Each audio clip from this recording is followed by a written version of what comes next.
Hi, this is Travis from the Stephanie Miller Show. Please enjoy this clip on the Political Voices Network. Boy, just when, historic seems to have lost its meaning, Yeah. but when a vice president testifies about the crimes of the president he served, pretty damn historic. Yeah, another big effing deal day yesterday.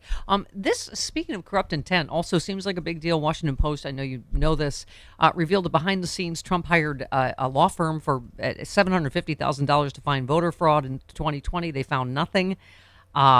Special counsel Jack Smith and his team at the DOJ questioned the founder of the firm about his work disproving Trump's claims. Ken Block, founder of Simpatico Software, studied more than a dozen voter fraud theories and allegations for Trump's campaigns in late 2020, found all were false. No substantive voter fraud was uncovered in my investigations looking for it, nor was able to confirm any of the outside claims of voter fraud that I was asked to look at. Every fraud claim I was asked to investigate was false. And I believe this is the second. Aren't there two companies he hired this is, so he was told a myriad of times and ways that there was no proof for his claims. So he knew, right? Yeah, the evidence of Donald Trump's corrupt intent, criminal mens rea, guilty state of mind, that's saying the same thing in three different ways, has been proved over and over and over again. And by Donald Trump's own words, when he was told that there was no election fraud undermining the result, he said, "I don't care. Just say there was and leave the rest to me and my Republican allies in Congress." I just expressed to you evidence that proves his corrupt intent beyond a reasonable doubt. The only thing we're waiting for now, Steph, is a federal indictment. Glenn, speaking of this, what do you call it? You leave it to my congressional friends. How much trouble is Ted Cruz in? Jack Smith wants to look at the recent revealed tapes of Ted Cruz outlining a proposal for overturning the election. These are the Abby Grossberg tapes. He is talking to Maria Bartiromo at Fox News. Grossberg's attorney said she remains committed to cooperating fully with the federal probes. On the tapes, Cruz laid out to Maria Bartiromo his idea of establishing a quote-unquote commission that would investigate Trump's baseless claims of election fraud, give Congress a pretext to reject certifying the electors, a process that would have let Republicans elect Trump in a vote of state house delegations. I said when we heard this tape earlier this week and played it on the show, Glenn, you can dress this up in all the lawyerly senatorial language you want. This is a coup. This is him on tape planning a coup, is it not? Yeah, he was certainly advocating for the commission of a crime. The question is, did he take enough steps to actually commit a crime when he said, all we need to do is set up this sham, bogus commission, have them declare that election fraud undermined the election's results, and we can install Donald Trump in the White House for a second term over the will of the American voters. I'm sorry, Ted. I have never seen that clause in the Constitution that allows for a sham commission to negate the expressed will of the American voters. So it's deeply corrupt, unpatriotic, and undemocratic. And Jack Smith, I am confident, will get to the bottom of whether it's also criminal, such that Ted Cruz should be charged with a crime. Yeah. Let's talk about the Eugene Carroll trial, because boy, women hear us roar. I have to say, she speaks for so many women, I think, Glenn. She is, I think, so brave, and God bless her, she gets her day in court. And also, I think, goes to prove why so much rape goes unreported, right? The bullying? Why didn't you scream? Why didn't you call 911? I mean, and I think she said something like that. Like, this is exactly why a lot of women don't report. And there's Tacopina bullying her. So she was questioned. You were supposedly raped. Joe Tacopina said, "I was raped," Carroll responded. She said, Tacopina asked why she didn't scream. I love what she said. "I'm not a screamer. I was in a panic, fighting. You can't beat up on me for not screaming.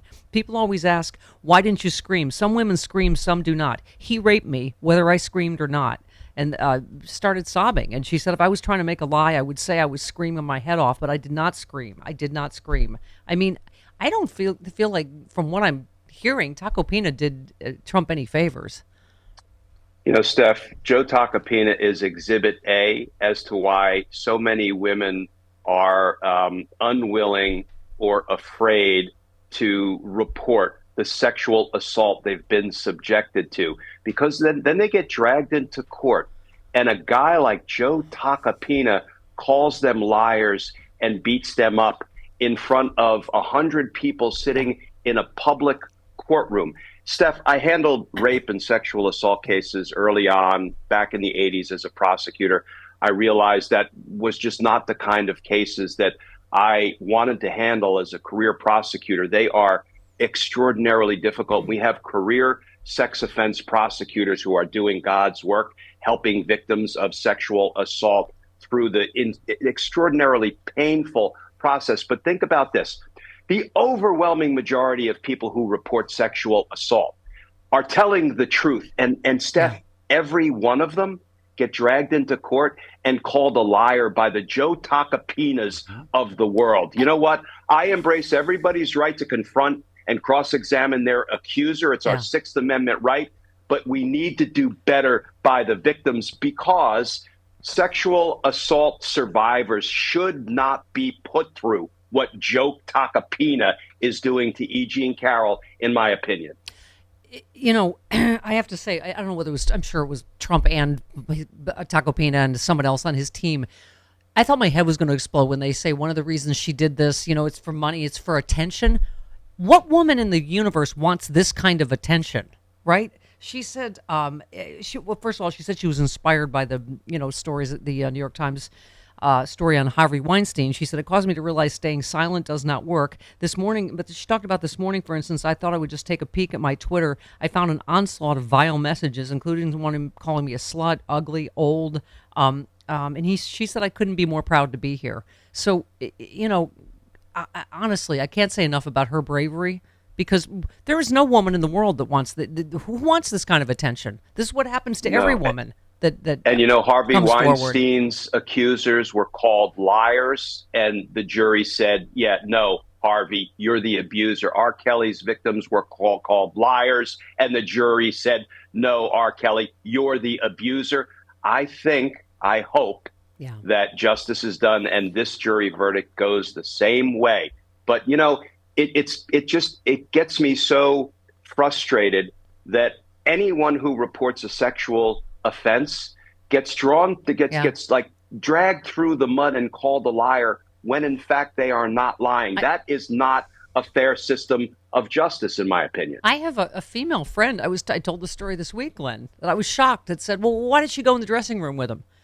And I was like, this is why women don't come forward. If you read the whole story, Glenn, and I'm sure you have, first of all, you know, he's the famous guy. She thinks they're joking around. You're not going to think Donald Trump's going to rape you in a department store. She said they were joking around. She said the door was open to the lingerie. Again, that any woman's going to think this is going to happen, or that she's somehow responsible, you know, because for him raping her, it just makes me crazy. Anyway.